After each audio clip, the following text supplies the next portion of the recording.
ஐயா இந்த முகத்தை பார்த்தாவது எனக்கு உதவி பண்ணுங்கய்யா. தயவு செஞ்சு குழந்தை கட்டிலாம் பிச்சை எடுக்காதம்மா, கிளம்புமா. நானே ஏகப்பட்ட டென்ஷன்ல இருக்கேன். ஐயா உங்க நிலைமை எனக்கு புரியுதுங்க ஐயா. ஆனா என் நிலைமையை கொஞ்சம் யோசிச்சு பாருங்க. இந்த அழகான பிஞ்சு தேவதைய அந்த ஆண்டவனையும் என்கிட்ட கொடுத்துட்டான். ஆனா இதை நான் காப்பாத்தணும் இல்லைங்கய்யா. சொல்லப்போனா இது என் கூட இருந்து கஷ்டப்பட வேண்டிய குழந்தையே இல்ல, பணக்கார வீட்டுல பிறக்க வேண்டிய குழந்தை. விதி என் கூட இருக்கு. நீங்க இந்த பிஞ்சு முகத்தை பாத்தீங்கன்னா அது உங்களுக்கே புரியுங்க ஐயா. பாருங்க ஐயா. அதெல்லாம் வேணாமா, உனக்கு காசு தானே வேணும். குழந்தைய நல்லா பாத்துக்க. இனிமே குழந்தைய வச்செல்லாம் பிச்சை எடுக்காத.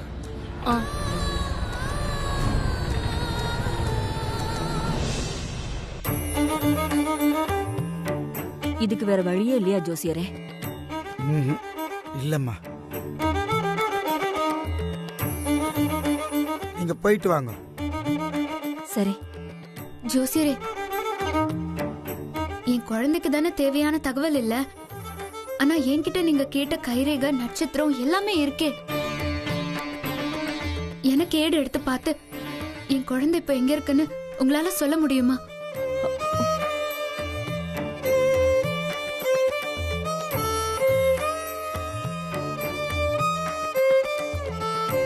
பிரசவ வலியையும் புள்ள பாசத்தையும் பெத்தவளை தவிர வேற யாரும் உணர முடியாதுன்னு சொல்லுவாங்க.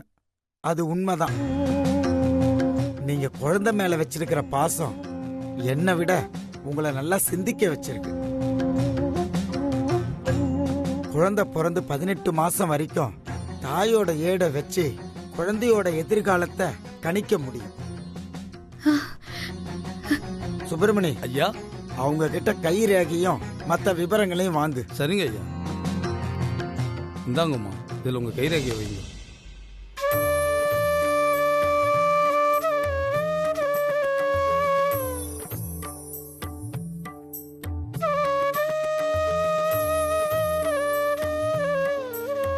நீங்க இங்கேயே இருங்க, நான் போய் இந்த கைரேகைக்கு உண்டான ஏடை தேடி எடுத்து பார்த்துட்டு சொல்றேன்.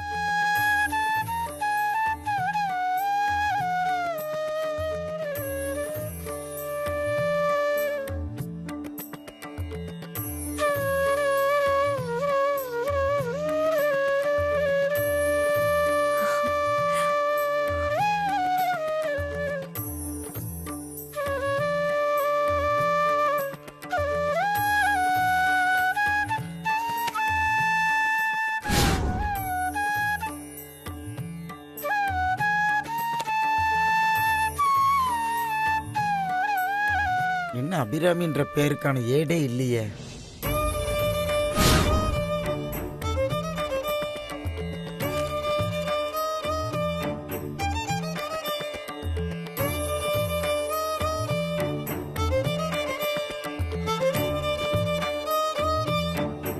என்ன ஜோசியரே, ஏடு கிடைச்சிருச்சா?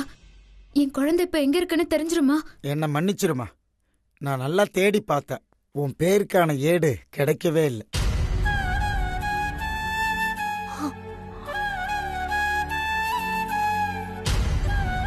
நான் தான் சொன்னேன்ல, எல்லாருக்கும் ஏடு கிடைக்காதுன்னு. அப்போ என் ஏடு கிடைக்க வர வழியே இல்லையா? அப்படிலாம் சொல்ல முடியாதுமா.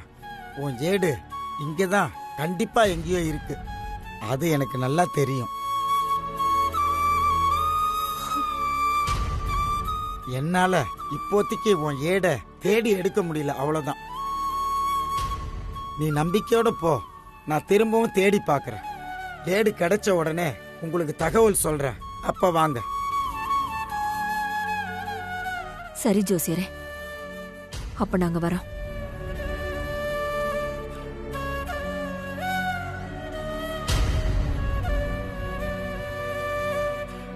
பரமேஸ்வரா,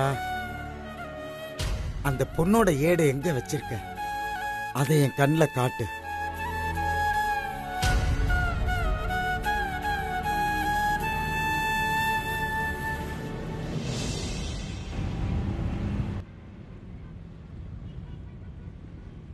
அபி, அத்தை, எதுக்கு இத்தனை நாளா நாங்க உன்னை தேடி வந்தோம்? நீ எங்களை பார்க்காம மறைஞ்சு மறைஞ்சு வாழ்ந்த? சொல்லு அபி.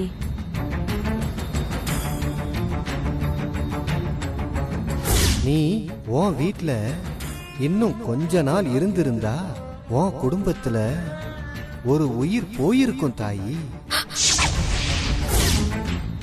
அத்தை, என்னால நம்ம குடும்பத்துல எந்த ஒரு உயிரிழப்பும் ஆயிடக்கூடாதுன்னு தான் நீங்கெல்லாம் என்ன தேடி வந்தோம். நான் உங்களெல்லாம் விட்டு விலகி விலகி போனேன். என்னம்மா நீ புள்ளத்தாச்சி பொண்ணு, நீ உன்னை பத்தி நீ யோசிக்கணுமே தவிர குடும்பத்தை பத்தி ஏமா யோசிச்சுட்டு இருக்க? எனக்கு நம்ம குடும்பம் தானே அத்தை எல்லாமே. அதை தவிர நான் வேற எதை பத்தி யோசிக்கிறது? எனக்கு என்ன ஆனாலும் பரவாயில்ல, என்னால நம்ம குடும்பத்துக்கு எதுவும் ஆயிடக்கூடாதுன்னு தான் உங்க எல்லாரையும் விட்டு நான் விலகி இருந்தேன். உன்ன மாதிரி பொண்ணை பாக்குறது கோடி புண்ணியமா. நீ ரொம்ப நல்லா இருப்ப. நம்ம குழந்தை சீக்கிரமா கிடைச்சிரும்.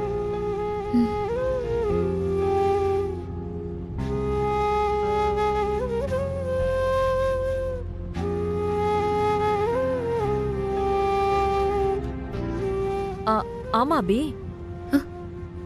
உன்னை யாரோ கொல்ல பார்த்ததா செந்தில் சொன்னானே. கொல்ற அளவுக்கு உனக்கு எதிரிங்க யாரு? செந்தில் சொன்னானா? எப்போ அத்தை சொன்னா? உன்னை பார்க்க நாங்க எல்லாரும் அந்த பாட்டி வீட்டுக்கு கார்ல வந்தோம்ல, அப்பதான் சொன்னான். அது செந்தில் ஏதோ தெரியாம சொல்லிருப்பான் அத்தை. அவனுக்கு அவ்வளோ விவரம் எல்லாம் பத்தாது. அவன் சொல்றதுலாம் நீங்க பெருசா எடுத்துக்காதீங்க. இல்லையே, செந்தில் உன்னை கொல்ல வந்த ரவுடிங்க கிட்ட இருந்து உன்னை காப்பாத்தினதே சஞ்சீவ் தானு என்கிட்ட சொன்னானே. சஞ்சீவும் இதேதான் என்கிட்ட சொன்னான். என்ன, உன்னை காப்பாத்தினப்ப சஞ்சீவுக்கு நீ யாருன்னே தெரியல. சஞ்சீவும் உன் முகத்தை பார்க்கல, நீயும் அவன் முகத்தை பார்க்கல. ரொம்ப யோசிக்காத அபி, உண்மையை சொல்லு. யார் உன்னை கொல்ல பார்த்தா? என்ன யாரும் கொல்ல பார்க்கல அத்தை. சஞ்சீவ் ரவுடிங்க கிட்ட இருந்து என்னெல்லாம் வந்து ஒன்னும் காப்பாத்தல. அது இல்ல அபி, அத்தை ப்ளீஸ், இத பத்தி இனிமே பேச வேண்டாம் ப்ளீஸ்.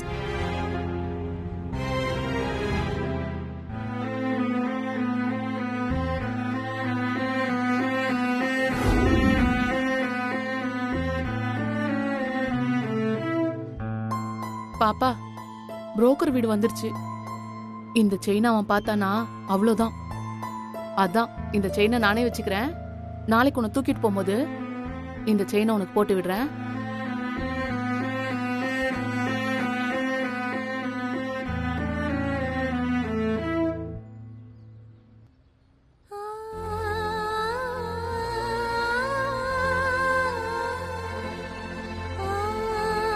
உன்னை புரோக்கர் கிட்ட விட்டுட்டு போக எனக்கு மனசே வர மாட்டேது பாப்பா.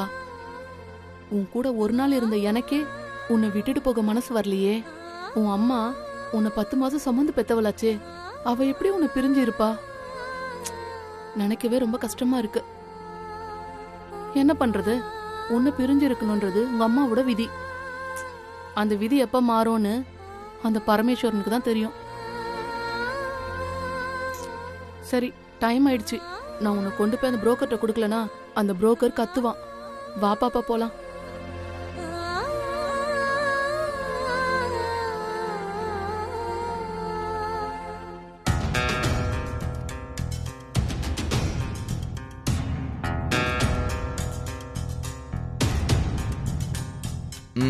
என்னண்ணே அதுக்குள்ள அடிச்சிட்டியானே? ஆமாண்டா. அண்ணனை ஜெயிக்க முடியுமா என்ன?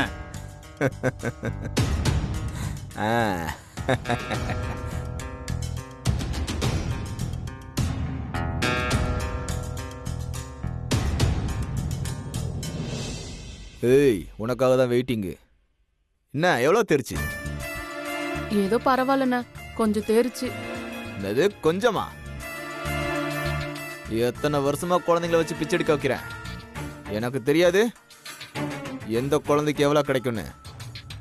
ஓ, குழந்தைய வச்சுட்டு காசு எத்தனுவா.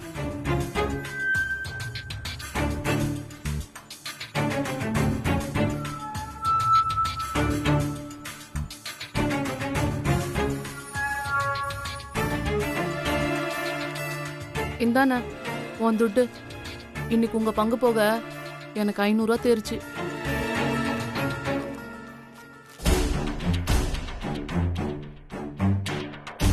அண்ணா, கை குழந்தை நாள் முழுக்க வச்சு பிச்சை எடுக்க முடியாது.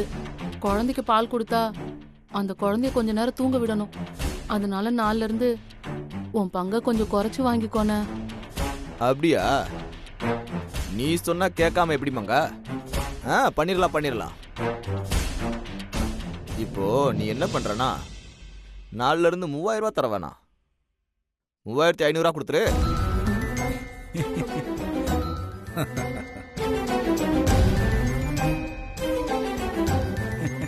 கரெக்டா சொன்னே. என்னன்னு இப்படி பண்ற? கை குழந்தைக்கு ரெஸ்ட் தேவை. குழந்தை தூங்க விடாம கஷ்டப்படுத்துனா அந்த பாவம் நம்மள சும்மா விடாதுன்னு. அதான் பங்கு குறைச்சிக்க சொன்னேன். இப்படி அதிகப்படுத்திட்டேன்னு. இங்க பாரு மங்கா, இந்த பாவ முனையெல்லாம் பார்த்தா துட்டு சேராது. நான் என்ன பண்ணணும் பண்ணக்கூடாதுன்னு நீ சொல்லாத. வந்தம்மா குழந்தைய வாங்கினம்மா, 4 காசு சம்பாரிச்சமா போனமான்னு இல்லாம என்னை எதிர்த்து பேசின பாத்தியா, அதுக்குத்தான் அந்த 500 ரூபாய் அதிகமாக்குனேன்.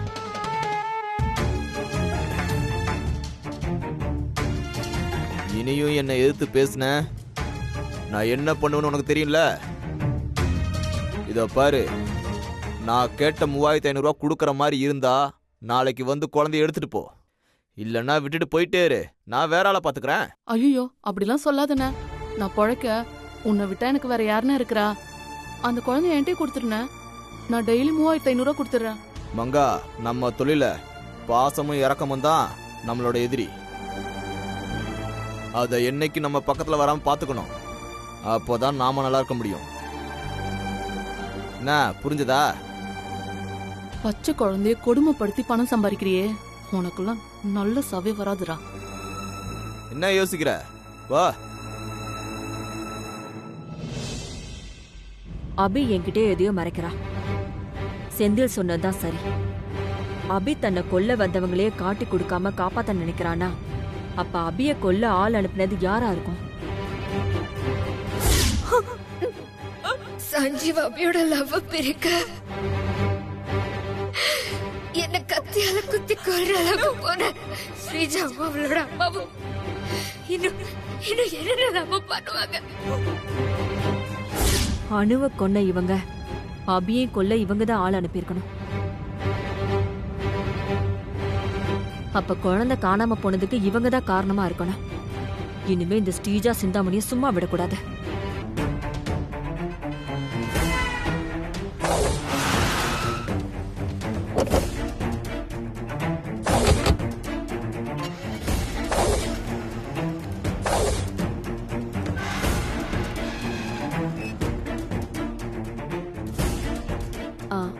அபி, நீ ரூம்ல போய் ரெஸ்ட் எடுமா. நான் அப்புறம் வந்து பாக்குறேன். டே காளி, அக்கா, மாமா எங்கடா?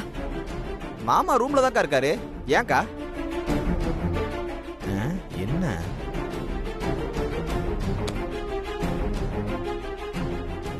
என்ன சீதா, ஏன் ஒரு மாதிரி இருக்க? நான் உங்ககிட்ட ஒரு முக்கியமான விஷயம் பேசணும். என்ன விஷயம்?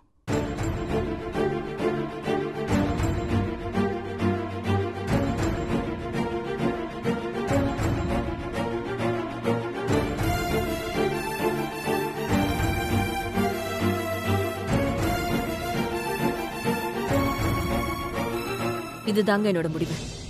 ஓ முடிவு சரிதான். ஆனா திடீர்னு இப்படி ஒரு முடிவு எடுக்க என்ன அவசியம்? அவசியம் இருக்கிறதுனால தாங்க நான் இந்த முடிவு எடுத்திருக்கேன். இதை இதுக்கு மேல தள்ளி போட்டா நம்ம குடும்பம் சின்ன பின்னமாயிடும். நமக்கு விருப்பம் இல்லைனாலும் குடும்ப நன்மைக்காக காலத்துக்கு ஏத்த மாதிரி சில முடிவு எடுத்து தானே ஆகணும். சீதா, நீ சொல்றதெல்லாம் சரிதான். ஆனா மத்தவங்க சம்மதம்? எனக்கு யார் சம்மந்தமும் தேவையில்லைங்க. உங்க சம்மந்தம் மட்டும்தான் எனக்கு முக்கியம். நான் எடுத்த முடிவுல உங்களுக்கு விருப்பம் இல்லைன்னா சொல்லிடுங்க. இப்பவே இந்த எண்ணத்தை கைவிட்டுறேன்.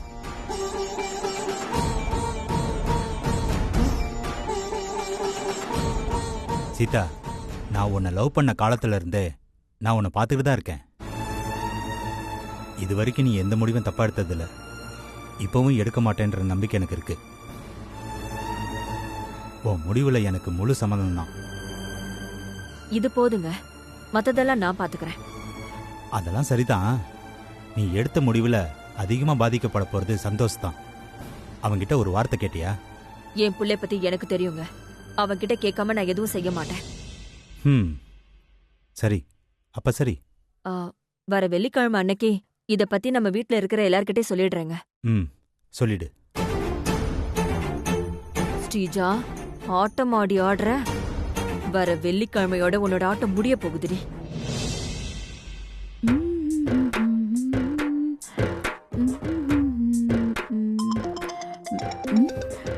இது வேற. ஏய் ஸ்ரீஜா, என்னம்மா? உன் ஃபோன் ரிங் ஆகுதுடி.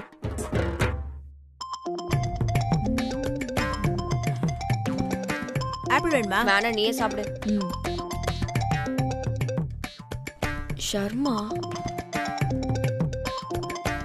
இவங்க முன்னாடி ஃபோன் பேசுறது ரிஸ்க் தான். அம்மா, சொல்லுடி. நான் ஃபோன் பேசணும், நீ கொஞ்சம் வெளியே போ. உனக்கு ஃபோன் பேசணும்னா பேசு. அதுக்கு நான் ஏன்டி வெளியில போனோம்? உனக்கு வேணும்னா நீ வெளியில போய் பேசு. மா, ம், சும்மா எதுக்கு எடுத்தாலும் கேள்வி கேட்காத. சொன்னா கேளு. முக்கியமான கால் பேச போறேன், நீ வெளியே போ. ஏய், எனக்கு தெரியாம அப்படி என்ன முக்கியமான கால்? நான் இங்க தான் இருப்பேன், வெளியில போக மாட்டேன். நீயா வெளியே போகல, கழுத்தை புடிச்சு வெளியே தள்ளுவேன். என்ன? எழுந்திருச்சு போ. போமாங்கற. கத்தாதடி, நான் போறேன். ம்.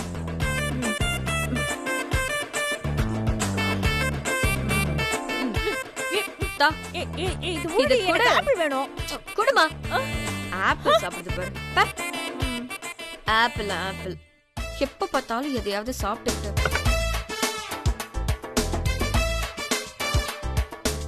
இவ போன் பேசுறதுக்கு என் கையில இருக்கிற ஆப்பிள புடுங்கிட்டு அனுப்புறேன். ஆளை பாரு. என்ன இவ பெத்த அம்மானு கூட பார்க்காம என்ன கழுத்து புடிச்சு வெளியில தள்ளுவேன்னு சொல்றா?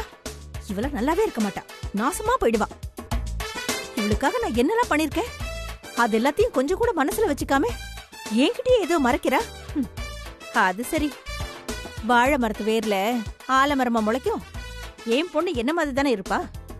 என்ன அந்த ஆப்பிளையாவது கொடுத்து விட்டுருக்கலாம், அத கூட கொடுக்க மாட்டேங்கிறா. ஹலோ ஷர்மா. இப்படி இருக்கீங்க ஸ்ரீஜா மேடம்? நான் நல்லா இருக்கேன். நீங்க கால் பண்ண விஷயத்த சொல்லுங்க. மேடம், நீங்க சொன்ன மாதிரி எல்லாத்தையும் முடிச்சிட்டேன் மேடம்.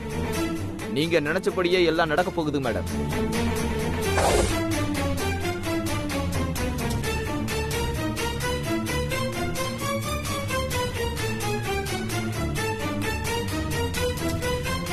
ஐயோ, சீதா என்ன இவ்வளவு கோவமா வரா? ஒருவேளை என்ன பார்க்க தான் வராளோ? ஐயோ,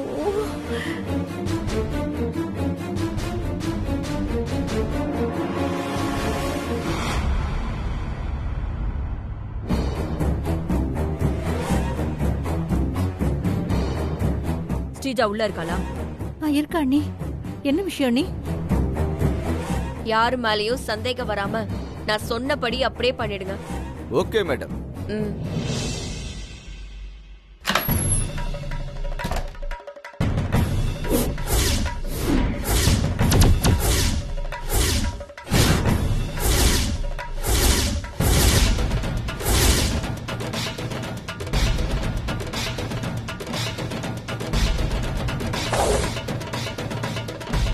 ஐயோ, என்ன சீதா இவ்வளவு கோவமா ஸ்ரீஜா ரூமுக்குள்ள போறா? என்ன நடக்க போகுதுன்னு தெரியலையே. என்னன்னு போய் பாப்போம். ஸ்ரீஜா, நான் உன்கிட்ட ஏற்கனவே பல தடவை சொல்லியிருக்கேன். ஆனா நீ இன்னும் திருந்தின மாதிரியே தெரியல. நல்ல பாம்ப நடு வீட்டுல வச்சு பாசத்தை காட்டி வளர்த்தாலும் விஷத்தை கக்குற அதோட புத்திய என்னைக்கு விடாதுன்னு சொல்லுவாங்க. அதே மாதிரி நீ எப்படா விஷத்தை கக்கலான்னு சமயம் பார்த்துட்டு இருக்க, அப்படிதானே? அத்தை, நீங்க என்ன சொல்றீங்க? எனக்கு ஒண்ணுமே புரியல. உனக்குதான் எதுவுமே புரியாதே. ஒருவேளை புரிஞ்சா கூட நீ உன் புத்திய மாத்திக்க மாட்டல்ல? அத்தை, நீங்க என்ன சொல்றீங்க? எதுக்காக என்ன கத்துறீங்க? நான் அப்படி என்ன பண்ணிட்டேன்? என்ன பண்ணனியா? என்ன பண்ணல? அபிய எதுக்கு ரவுடிகளை வச்சு கொல்ல பார்த்த?